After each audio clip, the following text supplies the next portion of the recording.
Labdien, Cloudx mobilās aplikācijas apskats, tieši aktīvajā pasūtījumi. Cloudx mobilā aplikācijas versijā piedāvā tieši to pašu funkcionalitāti, ko pieejamā versija, kas ir uz datora. Atveram tāpatās kā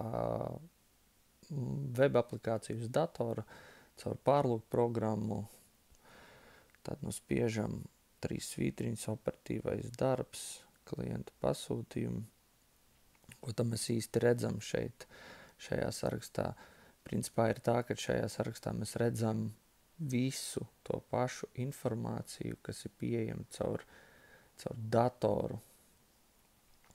Kā piemēram apskatīsim kādu no kravām, piemēram šī 10498.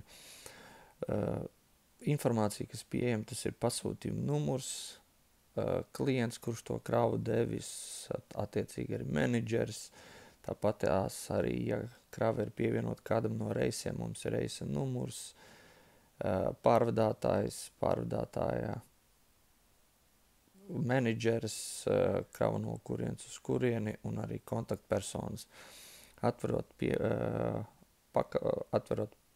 pasūtījumu, mums ir tieši tā pati forma, kas ir uz datora. Tāpat tās arī visas iespējas ar nokopēšanu un pārsūtīšanu.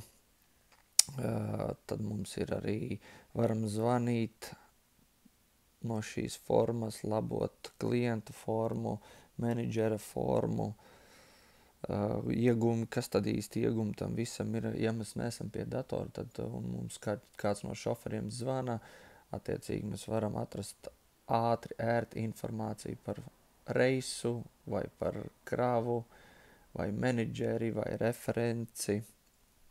Tāpat tās arī strādā visi filtri, meklēt pēc menedžera un tam līdzīgi.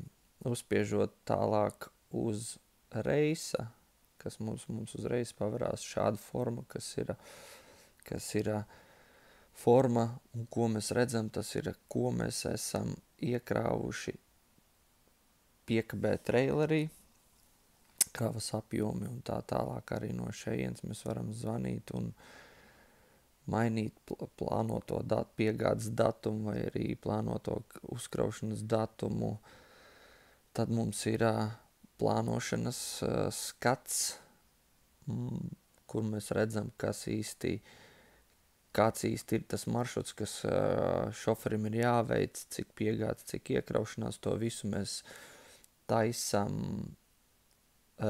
datorversijā, tas ir Cloudxā, Cloudx webā. Tad mēs redzam karti, kāds ir tas maršruts, kas ir jāveic. Papildus, ja būtu integrētas mašīnas, tad mēs redzētu, kurā vietā atrodas tā mašīna. Viss ir tā kā vienvieta un ērti pieejams. Paldies!